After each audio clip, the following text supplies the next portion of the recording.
Reverse wiring is this basic concept where we have it backwards inside of us.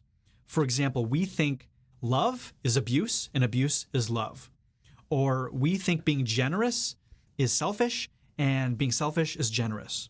It's very hard, nearly impossible to discover this just by talking about it. You have to do it by the body because, for example, if I said, show me giving, and they went like this, that's literally backward. And if I said to that person, hey, are you good at giving? They're probably like, yeah, I'm a great giver. But then I say, show it to me, and then they take instead. I can promise you, and I've seen it 100% of the time, that people that have that reverse wiring struggle with that thing in their life every single time. This is why you struggle, because you have this completely backwards. It's the body that has that archetype. It's not in the mind. And it's the body that is what gets us results in our life. Our body is the closest thing to physical reality.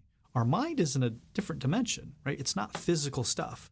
And in order to affect physical stuff, we use this vehicle, our body. And so our body is the thing that is closest to the results we get in the physical world. And that tells the truth.